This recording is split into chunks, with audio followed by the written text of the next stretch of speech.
Hello there and welcome back to Four Times in a Podcast. You join us on the 28th of May. It is a few days after Celtic were defeated on penalties against Aberdeen in the Scottish Cup final after drawing 1-1 with them after 120 minutes. Celtic took the lead through an own goal just before half-time, but were pegged back through a cross that was flapped in his own net by Kasper Schmeichel. Celtic couldn't break Aberdeen down for the rest of the game and it did go to penalties, and Celtic missed through Callum McGregor and Alistair Johnston, whereas Aberdeen scored therefore, which saw Celtic finish the season with a double.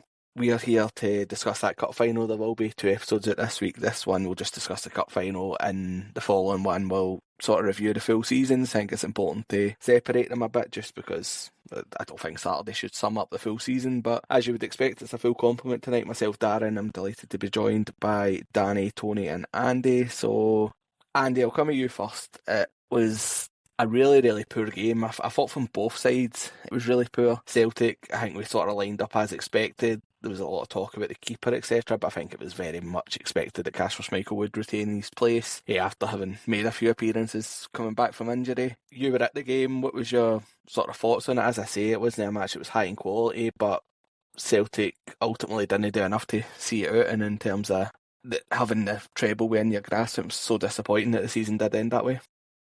I think you're right. Obviously, the overwhelming emotion sort of after the game, and even now, it's just disappointment when the sort of treble's so close, and probably a lot of people had it as one, given the sort of the absolute pumpings we've dished it to Aberdeen this season. Obviously, a second string side, if you like, dismantled them pretty easily just before the cup final. But the game itself was, there just wasn't much happening. There wasn't a lot of moments where you think there was real quality shining through. We were poor across the board. They essentially, to me, they set up not to take a doing. I think they knew. I don't really even think they had much of a hope, but we've played into that in cup football. That happens. I think we were poor across the board. I don't really think there's MD who you could single out more than MD else. Obviously, the keeper makes the mistake, but it's one of them. Like, goalies' mistakes are always highlighted more than everybody else's because it generally leads to a goal, and that's what happened. But I think across the board we were poor.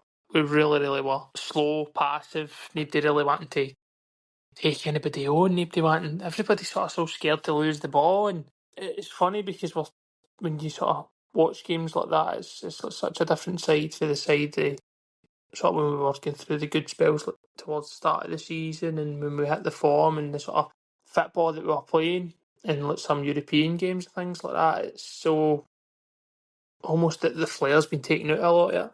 And I just so passive, just really, really failing to build up in any way, shape or form. Even any times we managed to get a wee break, just no happening. Nobody wanting to take a bit of onus, take the ball off the defence, who again, I mean, it starts for them. They need to be comfortable stepping out and drawing somebody towards them to start an attack, but just wasn't happening. Across the board, I thought we were poor. Midfield three, just nothing out of any of them. And then the front line, I think that's one of the poorer games I've probably ever seen, Maeda, who's obviously been arguably our best player this season, but he was poor. Obviously, he has that miss, which is fucking shocking, but these things happen. Couldn't, again, he's a player who's been brilliant and he's really turned a corner this season, but then he sort of dropped off towards the latter half, which is maybe harsh, but then Ida had another one of these sort of anonymous games where he does nothing.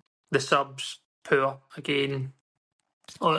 Probably indicates that a lot of them really shouldn't be here because they're not at the level. They need to go elsewhere and play and get to that. Like we've also obviously spoke about Forrest, but still relying on him in 2025 to come off the bench and try and sort of bail you out. It's just not going to happen, is it? And then obviously he gets subbed off again. Like, that's probably an indicator of the way things are going, rather than where we were at. Really disappointing, Dan, and the performance just wasn't good enough. But I'll veer away from sort of talking about the season as a whole and everything else because I think you're right. I think they need to be separate and they don't need to be discussed that way. But I think disappointment's the overwhelming emotion for it, and it's poor. And I've said it to you as well, but it's hard because we have been so conditioned to success, and we have been sort of treated to that. I mean, there'll be fans out there at the game who haven't seen Celtic lose a cup final in their entire lifetime up until that point, and we are conditioned that way. But we've got no divine right to win any game of football, and we've got no divine right to go and sweep trebles every season. Like, they're incredibly difficult things to do. We've just made them look easy, and it is a cup football. Like, that can happen. We didn't. I would say we didn't take our chances, but we didn't really create many. And we left ourselves in that position. Like, we get a goal just before half time. I think it went down as an own goal, and you think, right, that should be us. Kick on now. They'll need to come out a bit, pile the pressure on, get a second, and get the tie done. And that's not what happened. But that's not what happened because we didn't make it happen. We played, and there was no sense of urgency. And as I said earlier, like, nobody just wanted to take that bit of ownership, that bit of onus to say, give me the ball and I'll make something happen. And I've said that a million times. And I think finally now people are starting to understand just how important the Hattati is, and people are finally starting to see past that whole, oh, he gives the ball away all the time. He gives the ball away because he's the only player in the team that will try it, and he'll keep trying it, and I'm fine with that if it doesn't always come off. But you see him in games like that when we just cannot break teams down, and it's something that needs addressed, because you can't be in this position if one player's missing where you're just void of all creativity. That can't happen, and that's essentially what happened.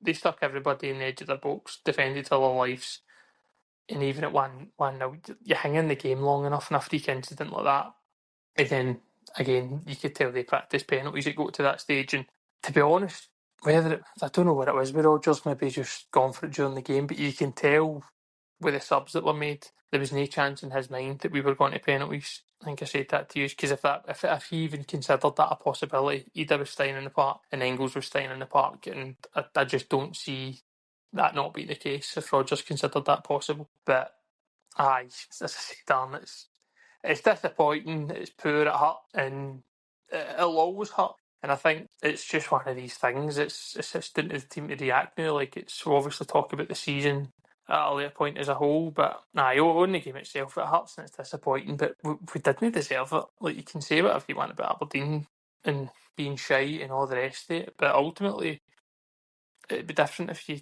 sit and carved them open. But in cup football, if you don't put the ball in it, you run the risk of going to penalties, and at that point, there's a lottery involved and everything else, but you put yourself in that position, and that's what we done. At 1-0, we should have went and sort of get the game done, and we didn't. And as I say, it's just disappointing, which is the overwhelming emotion for it all.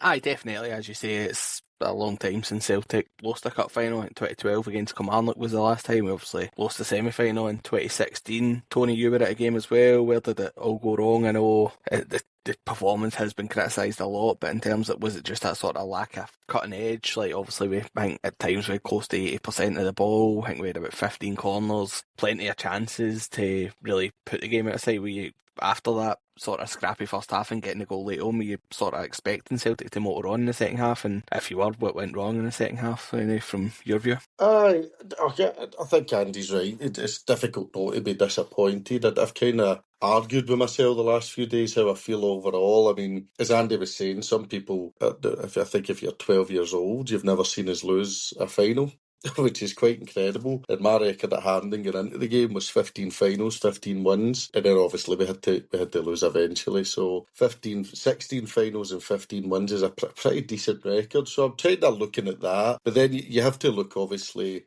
Everything was geared in our favour. We'd beat Aberdeen. We are a much weakened side, 5-1 up at Pittodrie. We had them lose to Dundee United in the last day to fall into fifth. You had their fans throw a chair and hit one of their players in the head with it. So you're kind of thinking, it's kind of all kind of set for us to win the final. And I think most people, probably even Aberdeen fans, would probably have thought that as well. But I thought we were just really, really bad, boring, and I think that's the biggest insult you can pay any Celtic team, and it's something that's been levelled at Rodgers quite a few times, and I don't think his overall style is boring. I think we score a lot of goals, but it was just passing for passing's sake. The amount of times Taylor passed to Engels, back to Taylor, back to Vickers, to Scales, and it was just that kind of horseshoe, and it was horse shit to watch, to be totally honest.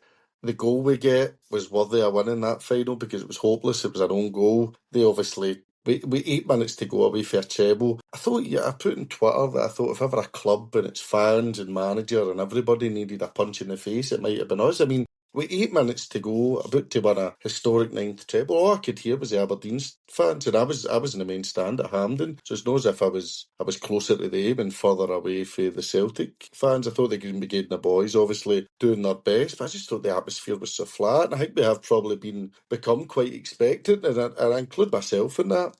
And it just, I don't know, it was just a weird feeling, the whole kind of game. It was an awful final. I thought I'd watched the worst final when I watched United versus Spurs, but I think the fact 2 own goals in a final and then it was won in penalties. I think when it went to penalties, I didn't fancy it at all. I just thought, luck's got to run out here. And it's not that I think Aberdeen deserved to win it, but I think we deserved to lose it, to be totally honest. I mean, Maida had that chance late on, but again, I never felt overly confident in him. He's had a really poor end to the season in terms of a big miss for the treble and a big miss for the cup for to win it at Ibrox. So that's obviously disappointing. I think he made the subs too early. I think Engels hit the post and then he took Engels and somebody else off. I thought Yang was horrendous. And when he was coming on, I said to my dad, definitely think there's something about him that's going to be good. And it was just symbolic. Like really, really bad, which was disappointing. I thought McCowan was okay, but no, I just the keeper. It's obviously a mistake for Schmeichel. I'm not going to hammer Rodgers for playing his number one, who's been good. Let's no just rewrite the whole season and pretend he's been poor. He won us the cup final back when we beat Rangers, and he's been very important throughout. So I don't blame Rodgers for starting his number one keeper. I thought the Aberdeen penalties to go to them were excellent, and I thought the penalties, even the ones we scored, were quite nonchalant. Even Maiders, and don't get me wrong, it's a good penalty because he scores, but I just never fancied the penalties, and at the end, I think we got what we deserve. I mean, I remember years ago, you would have settled for the league before a ball was kicked a long time ago, but no getting a treble's a disappointment. I think you run the risk when you go for the treble every year, and we've ran the risk in 6 seasons recently, whereby your season could end with a big disappointment because you won't get it. We've went for 6 trebles. We've managed to get 5 when we've came to the last day, so again, I'm kind of fine with myself because on one hand I'm going, we should never have lost to that Aberdeen side. I mean, the form they had throughout the season was abysmal at times, and we just beat them 5-1, etc., etc. And then there's another part of me going, but we had to lose a cup final eventually. I mean, the Scottish Cup final last year, we won the last minute and get into it by winning in penalties. The League Cup final, we get out of jail with the scales fucking pulling somebody's jersey, and then obviously we won in penalties. So there is and even if you look at some of the Scottish Cup wins in the past, Hearts we had to come from behind. The first Invincible treble, that was a last minute goal to win it. Even some of the League Cup finals against Hibs under Big Ange, we had to come from behind. I thought the one against Rangers under Big Ange ended up a bit closer than we thought at 2-1. And then obviously the one we beat Rangers 1-0, where we should have get beat fucking 10-1, So I think to have such a run at the finals where I've had so many brilliant memories. And I remember thinking, I think it was the League Cup final with Big Ange against Beale, kind of bargaining and thinking, just let us win this one, then we can lose the next one. And I think we've won 3 or 4 after that, including the treble under Big Ange. So I think it's disappointing. I think we need to take it in the chin. Obviously, we're going to get a break for the football. I don't mind that. I think we need to get the recruitment spot on. I never really tweeted it on Saturday for the Pod Tim's account. I seen someone else has tweeted having a go at Michael Nicholson, which I think is fair. I mean, for a CEO on such amazing amounts of money, you never hear anything from him. They fucked up in January by no signing a striker. I know obviously we spent a lot of money and we should have won the treble irrespective, but still we should have signed a striker because the manager wanted it in order to maybe that would have been the difference between winning a few more derbies or maybe doing even better against Bayern Munich or winning the treble. But I accept anybody that comes back and says we should have won the treble irrespective. I would agree with that. But I think you don't get any communication at Nicholson. The club are charging £25 for a friendly against Newcastle. Season tickets are up, so stuff like that. I mean, if it was up to me, obviously, or not up to us, we would clear the decks at board level. But the only way that you're ever going to get proper support for that is if Davide Ancelotti's lifting the league title next year. So, and that's not what you want, obviously. So, overall, disappointing, taking the chin. We've had a lot of really, really unbelievable Hampden memories. Brendan Rodgers has been responsible for a lot of them. Twitter, you really shouldn't pay attention to Twitter. I don't think Twitter's a good gauge of the Celtic support overall, but people saying they want him to leave and can't he stand Kuhn and this and shite and whatever else. I don't want to start rewriting people's full season or people's legacy at the club. But one thing I must admit I liked, this might sound, maybe like's not the right word, but I was maybe a bit surprised to see Callum McGregor in tears. And I was quite happy to see that. I thought, fuck me, mate. You've won 5 trebles at this club. You've done everything there is today, but you're still so disappointed and so disheartened to lose one cup final. The first cup final he's ever lost. I think he's about 32, 33. And it looked as though he says to Brendan Rodgers, I'm sorry. And I thought I quite liked the fact that he feels it. He's that disappointed with it. I mean, there's other captains that have lost umpteen cup finals and I've never seen them burst into tears. So I thought it was good. I thought it was good that he's hurting because I think we need that. I think Brendan and the players need to remember how they feel when Alistair Johnson missed that penalty and use it as fuel for next season. There's definitely a lot of things we need to do or need to change for next season. We need to be better in derbies. We need to get back into the Champions League. And we need to be a bit better at Hampden, I think. The 2 semi-finals were excellent. The 2 finals were garbage. So we need to make sure we improve. The final in the League Cup wasn't very good. There was splashes of brilliance in between defensive madness, and then we won the penalties. So I think next season going into trying, obviously the aim will be to win the treble again. We need to improve at Hampden, definitely in finals. We need to be more composed. We need to play better football. I know it's easy to say, oh, finals anything can happen, but I think we need to improve. I think we need to be stronger. Because there's a few times in the game against Aberdeen where I felt they put 2 or 3 passes together and we were wide open. So obviously we'll do the season review after this, but cup final review, poor game, we deserve to lose it, no complaints. Aye, that's fair enough. And Danny, I'll come with you. One of the replies I think I seen to you on Twitter, I think summed it up quite well, and I wonder how much you agree with it as well, was I think the person says to you that Aberdeen didn't deserve an equaliser, but after that Celtic didn't deserve to win the cup. What was your thoughts on Saturday? Aye, that was from my pal Kev after the game, and he's right. That's exactly how when he said it made sense to me. It was like, I thought Celtic were average. I didn't think Celtic were as bad as folk made out in the first half. I thought we were in complete control of the game. We'd try to put some good moves together. We'd kind of 3 or 4 times we'd opened Aberdeen up and just the final ball was lacking. I thought the goal was always coming, even though it came in fortuitous circumstances. But I thought the first half we were complete control of the game, and then the second half, I thought it took us 5 minutes to get going. And then once we did it, I couldn't believe he made the subs at 60 minutes. I thought he went 10 minutes too early because I was convinced we were just about to score. Because I think Engels had hit the post, but there was also in the same kind of move where Maeda did a turn kind of snapshot at goal, and I thought we'd started to open Aberdeen up and thought the second goal was coming and that would have finished the game because Aberdeen offered nothing. And, I keep hearing about how Aberdeen deserve it and Aberdeen this and Aberdeen that, but they've played 3-5-2 or 5-3-2 and they just sat in. They offered nothing going forward. He made subs, he put a cross into the box, and I don't know what Schmeichel's doing. I mean, if Schmeichel would have pulled off what he was trying, he might have palmed the ball into the other corner because it looks as if he was trying to scoop the ball away. It was bizarre, and people have been saying, why did Sinisalo lose his place? Because he's not the first choice goalkeeper. Schmeichel's been outstanding for us all year. Like the way he'd gone as if it was an accident waiting to happen, and all these armchair managers that, in hindsight, oh well, Sinisalo never did anything to get trapped, but if you want to play that game, we'll look at how he went after that disallowed Raskin header at Ibrox, because that wasn't too clever. But I just thought Celtic were in no danger at all until the goal went in. And I sat in the flat myself. I was meant to go back home and watch it, but I ended up having to stay through here. And again, I'm watching it. I take wee notes during the game so I can come on here and talk shite about it, but I just thought we were in no trouble at all. And then that happened, but Kev was right, but he said from that point onwards we didn't do enough to win the game,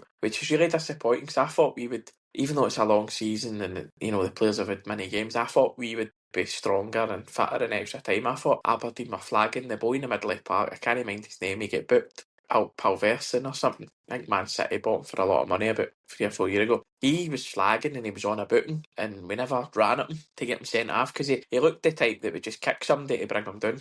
He'd take a second booting. Again, like players-wise, in extra time, I thought we didn't attack. I thought Yang had just done an all-timer, a shocker. I actually felt he got on my nerves because he couldn't even win a corner. He just kept kicking the ball out the park. And I felt for Kuhn because he wasn't great. He wasn't even good. But I thought Forrest, all he did was get by his man and win a corner. He didn't pick him to it. I thought Forrest was quite wasteful with a few chances. I know he had a good pass to Yang and Yang should have done better, but I just thought Forrest and Yang were quite wasteful. I thought McCowan was going to win it for us in extra time. I thought he was going to be the wee bit of magic in extra time. But it wasn't there, and then nobody's mentioned it. I did have a few cans, but that header Kenny missed in the second off extra time, that was a fucking sitter. And he scored one like that at Aberdeen like 10 days before. I don't know why. Like, it's a great cross for Johnson. It's fucking pinpoint right on his head, and somehow he makes it like he's stretching to glance it like miles wide. All he had to do was run on it, attack the ball, he'd have bust the net. So and then he'd have scored a winner in a cup final for Celtic. But I just thought that was really poor, and kind of like Tony, I had a bad feeling when it went to penalties. And McGregor's, I was convinced he's done it for Scotland and he's done it for Celtic. I was convinced McGregor against Rangers in the League Cup wrapped his foot round the ball and put it in the side netting, but he actually did the same thing what he did the last time on Saturday, but he scored. Because I went back and watched the penalty shootout for the Rangers game, and he did what he did on Saturday, except he hits it a lot better and he puts it further in the corner. I was convinced, because usually he goes the other way and wraps his foot around it, and I thought he'd get in his end heat, thinking that Mitov would go that way, and he's ended up just passing it to him. And then I thought McCowan missed. I thought Maeda missed, and then Johnson, obviously he missed as well. But Aberdeen's penalties were good. But he felt like Aberdeen were playing for penalties a long way out. They should never have got there. They were just so average. It was, I don't know if it's just the result of a long season or no, but I thought we were great in the semi-final, and a similar performance we'd have scored 3 or 4 goals. But again, I don't like blaming Rodgers because I'm a big fan of Rodgers, but I just thought he made the subs too early, and it speaks to that kind of shite we see across football now, where like subs are planned and there's no real like feeling for a game. It's almost as if everyone's pre-planned for the off, and you just make subs because, oh, look there, the clock's hit 60, let's make a sub. I thought we were on the ascendancy at that point. We gave Aberdeen a bit of a breather. They made their subs. They had to come out a wee bit, but I agree with Andy. When the subs get made and he took Ida, and when he took Ida off, you think, well, who's going to... That's basically took all our penalty takers off. But my Maeda sitter as well at the end. I mean, 2 months ago he'd have chipped the keeper and he's hit it off him. Could have squared it to Forrest as well, but when you're through and goal, you're never going to do that. But I just disappointed. Same as the rest. He's just really disappointed. Kind of like Tony fighting whether to be too angry or chalk it up to it was bound to happen. But it's funny when you mentioned that Kilmarnock Cup final. That was actually the last cup final I was at, and I kind of stopped going to them for that reason. So maybe it's all right to go back to them. But I just disappointing, and it's put a kind of dampener on what's been a great season. I know we'll talk about the season later, but I kind of thought we deserved to win a treble this year. I know a lot of folk don't agree with that, and people think it's been quite poor in the last couple of weeks. But I thought this team, for like large parts of the season, were brilliant, and I thought they were going to do it. And again, though, it's difficult to win a treble. We've made it look easy in the last couple of years. But just the manner of the defeat was really disappointing because, as I say, see if Schmeichel comes out and takes it or just leaves it altogether and it goes out for a throw-in, because that's where it was going. We won that game 1-0. Nobody bats an eyelid. We celebrate, and then you hear all week in the press and the media about how Aberdeen will regret not having a goal because Celtic are pish, blah, blah, blah. And it's just a shame because we never got to see it. But if you were only going to give us one penalty shootout at the start of the season, I think we'd all have picked the same one as the one they win. So disappointing, but take it to chin and move on next year. And just to echo what Tony said about McGregor, I was heartened by that. I thought that was really interesting to me to see somebody that's won it all. Actually, obviously you'd expect him to care and be a bit disappointed. You'd expect that, but to see his reaction, I thought, well, maybe next season, next season, that's something that he'll be playing with, and Johnson and Rodgers. No doubt Rodgers will be reminding them as well. Like, you don't want to feel that again. So I think next season, hopefully they can take that and kick on and actually complete the treble. Aye, definitely it would be good to see it come full circle in that way. But no, in the game, I agree with what most of you have said. It was obviously a really disappointing day. I thought it was very similar to like a cup final, like 2007 against Dunfermline, where it's just such a poor game. But I think you're right, Danny. Like, we wouldn't have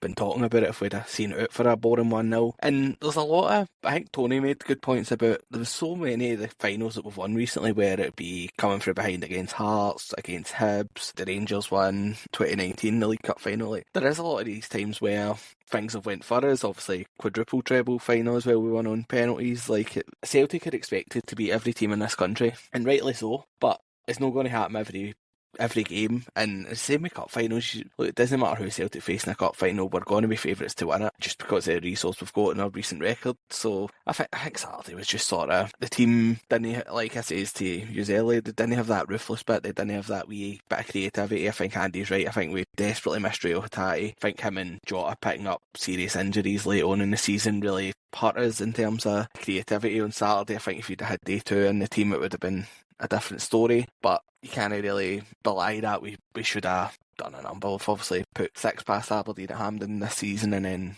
put 5 past them on 2 separate occasions as well. I know it was a B team that went up at Pittodrie, but I think apart from like Sir Alston and Trusty and Naroki, most of the players that played that night did contribute in some sort of way on Saturday, so it's not as if the players that were effective that night didn't get a chance on Saturday. I think by the end of the game most of them had got on and had opportunities, as Danny mentioned, like Sir Johnny Kenny has a chance. But the first half, the game reminded me a lot after the last World Cup when Celtic went up to Pittodrie, and I think it was Jim Goodwin was the manager, and I think Celtic had about 90% possession that day, and Aberdeen just completely refused to come out their own half. Don't think they had a shot on target, and they get absolutely crucified for it in the media. Cal McGregor scored a last minute winner, and it sort of reminded me of that. I thought Aberdeen, I keep hearing about this tactical masterclass from Phelan in terms of like going with a back five or whatever. He got absolutely hounded for the second half of the season, he said, and if he'd have set up like that in the cup final and no been successful, I think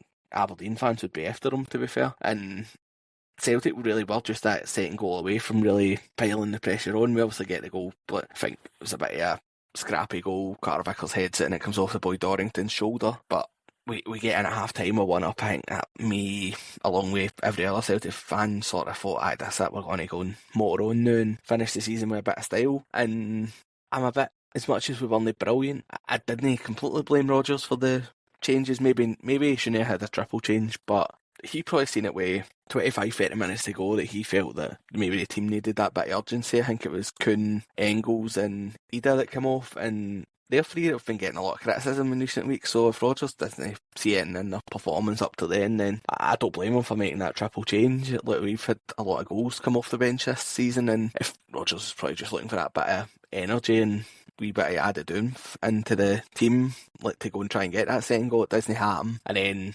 last 5-10 minutes, Aberdeen are always going to come out, and it's just one of the goals. You'll never see a goal like that. We'll probably never concede a goal like that for another 20 years. It's just an absolutely nothing ball. And I know you've got Taylor, who doesn't close down the cross, but I think he's complaining at Yang because he's sort of watching 2 men while Yang's not helping him track back, and then I think Scales isn't very smartly positioned for it, but none of that can be used as an excuse for what Schmeichel does. Just on Schmeichel getting brought in, I think what Danny says is right. I think it's a complete non-event. I know I've seen people say, Sinisalo deserved it and it's just an old pal sack, etc. It's nothing like that. It's Brendan Rodgers choosing his first choice keeper, who has been absolutely excellent for us this season. We'll talk about the season review, but he's just right up there for talk of the player of the season, for especially the first half, performances in Europe and the league. He was, a lot of people seen him as a massive upgrade on what we'd had from Joe Hart. So I think the sort of discourse around Casper Schmeichel about people wanting him binned in the summer and that they just expect Sinisalo to take the gloves in August, I think they'll be in for a bit of a rude surprise. Sinisalo's done alright since he came in, but I don't think he's really been tested, and as Danny said, he did look sort of suspect at that offside goal at Ibrox, so I'd absolutely no bother with Schmeichel getting brought in, but he's probably not made that mistake in his career. The ball's just sort of crossing the 6-yard box, and it's quite unfathomable how he manages to put it in from that angle. It's as usual says, he sort of goes to flap at it and it somehow ends up under him and in the net, and every time I watch it back I still can't believe it was in. And then we didn't kick on and Aberdeen seemed to come in at the ascendancy. One thing that annoyed me on Saturday was that yet again, that Papagay. Celtic, we've got too soft a team. Nobody stands up to him. We've seen, I think it was maybe an extra time or late on anyway in the second half that Johnston get completely bundled there, and it was a clear foul, but that's all that Gay was doing. He was just sort of rattling into people, but we've not got one player that will stand up to it or go and leave one on him to sort of let him know that he's not going to get away with it. He was obviously the reason that Hatate was injured in the first place, and nobody seems to dig him up about it. But as I say at the start, I thought the game was really, really low in quality, and apart from, I think Taylor maybe had a shot and then Schlupp obviously had one that hit the bar. Aberdeen probably had the better chances after that, especially in extra time. They had two sort of sitters, and if any of them had went in, I wouldn't have really fancied Celtic to go and get an equaliser. So we got to penalties, and obviously we'd been successful in a penalty shootout. I know pretty much every penalty taker we had on was substituted by that point, but I'm not going to hold that against Rodgers. I'd expect most professional football players to be confident in their penalty taking ability. I know Aberdeen's were excellent, but I mean, I'm not going to greet about the fact that maybe Celtic hadn't spent all week practicing penalties, and it proved to be our downfall. But I think we should have still had enough to. Like, McGregor's is really poor. I think that's the disappointing thing about the two that were saved. Well, they were really poor penalties. It's not as if, like, Schmeichel's one that he won as the League Cup in December, he's doing really well and makes a great save. Mitov didn't need to do that, and that was a disappointing thing. But as I say, Tony mentioned, there's so many of these cup finals have swung in our favour. I think Saturday was just one that just didn't for a multitude of reasons. All we can do is move on and look to come back stronger next season. I think it's also a sour note to end on for the season, but I think as we move on to the season review, we can sort of be objective about it and look at how the season as a whole. So that'll wrap up this episode. We'll just join you in no time. Hopefully the season review will be with you just as you finish this episode. So thanks for taking the time to listen to our cup final review. We will be back to discuss the season in a matter of moments.